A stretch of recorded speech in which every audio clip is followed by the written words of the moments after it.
नमस्कार जय जगन्नाथ मनस्मिता चैनल को आपण समस्तंकर बहुत बहुत स्वागत। आज आम बनैबा परफेक्ट शुद्ध खाइबा घी से भी घरे जहाँ भी मास मास स्टोर करके रखी पारिबे आउ जहाकु कि खाइबा जिनिस यूज करा जाई थाए बा पूजा व्रत रे मध्य यूज करि पारिबे। एही वीडियो रे घी बनैबार पूरा विधि सहित घी को केमिति आपण बहुत दिन जाए स्टोर करी रखी पारिबे सबु टिप्स आउ ट्रिक्स शेयर करिछि।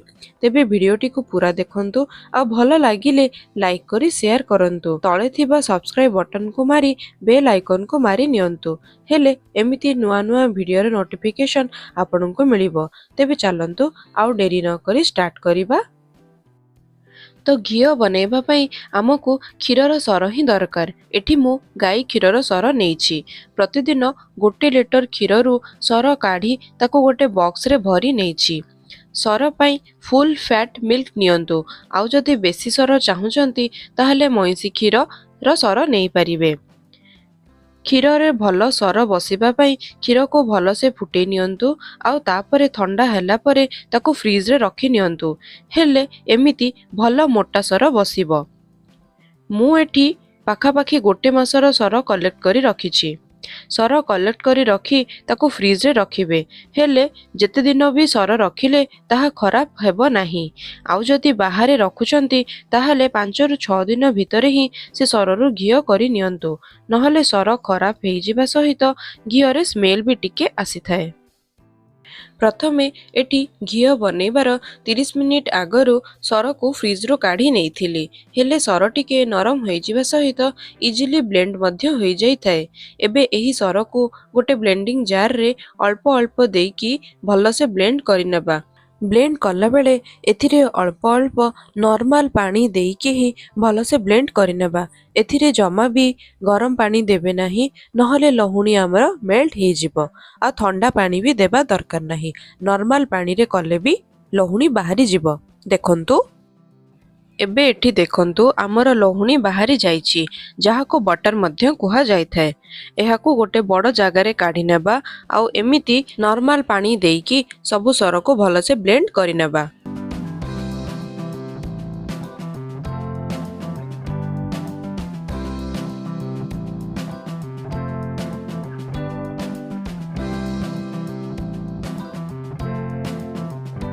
सबु ब्लेंड हो सारिला परे एबे एठी लहुणी को हाथ साहाय्य रे छाणी नेबा।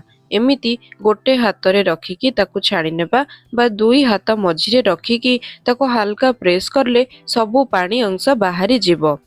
आउ जो पानी अंश बाहरी थाए ताकू बटर मिल्क कोहा जाई थाए। जेहेतु यार टेस्ट टिके खट्टा आसी थाए तेणु एथिरे हल्का लूण आउ भजा जीरा गुंड देई एहाको बटर मिल्क हिसाब रे पिया जाई थाए। एमिति सबु लहुणी बाहरी गला परे एबे एहाकू आउ थरे भल से पानी देई ताकू आउ थरे धोई नेबा हेले कोन हबो घी अधिका दिन स्टोर करी रखी हेबो आउ सेथिरे स्मेल भी आसीबो नाही। नॉर्मल रूम टेम्परेचर पानी रे धोई नेबा। गरम पानी देबेनी देले लहुणी हमर मेल्ट हेइ जिवो।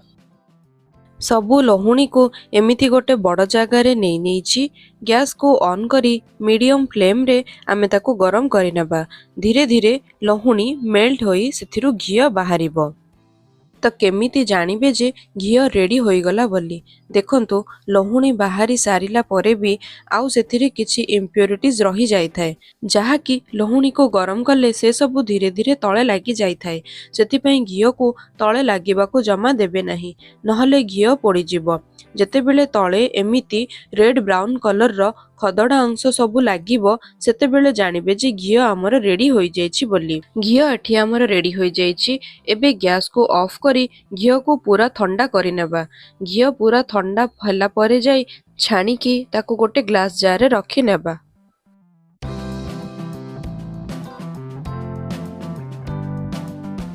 आउ जो बटर मिल्क बाहरी थिला ताकू आपण लूण ଆଉ ଭଜା ଜିରା ଗୁଣ୍ଡ ଦେଇ ବଟର ମିଲ୍କ ହିସାବରେ ପିଇ ପାରିବେ ବା ଏମିତି 1 ରୁ 2 ସ୍ପୁନ ଲେମ୍ବୁ ରସ ଦେଇ ସେଥିରୁ ଛେନା ବା ଖୁଆ ବାହାର କରି ନେଇପାରିବେ। ଦେଖନ୍ତୁ ମୋର ଏଠି 1 ଲିଟର କ୍ଷୀରରୁ 30 ଦିନ ସର କଲେକ୍ଟ କରିକି ରଖିଥିଲି ଆଉ ସେଥିରୁ ଫୁଲ 1 ଲିଟର ଘିଅ ବାହାରିଛି। ଆଉ ତା ସହିତ ବଟର ମିଲ୍କ ହେଉ ବା ଛେନା ବା ଖୁଆ ଯାହାକୁ କୁହାଯାଏ ତାହା ବି ରେଡି ହୋଇଯାଇଛି। ଆକ୍ଚୁଆଲିରେ ଘିଅ କେତେ ଯେ ବାହାରିବ ତାହା କ୍ଷୀର ଉପରେ ଡିପେଣ୍ଡ କରିଥାଏ। ଯଦି ମୋଟା କ୍ଷୀର ଅଛି ତାହେଲେ ସେଥିରୁ ମୋଟା ସର ବାହାରିବ ଆଉ ସେଥିରୁ ଭଲ ବେଶୀ ଘିଅ ବାହାରିବ।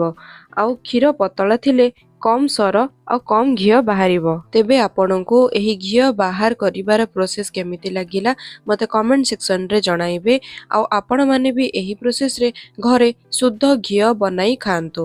ଆଶା କରୁଛି ଆପଣଙ୍କୁ ଭିଡ଼ିଓଟି ଭଲ ଲାଗିଥିବ ଆଉ ଭଲ ଲାଗିଲେ ନିଶ୍ଚୟ ଲାଇକ୍ କରି ସେୟାର କରିବେ। ଓକେ ବାଏ, ଜୟ ଜଗନ୍ନାଥ।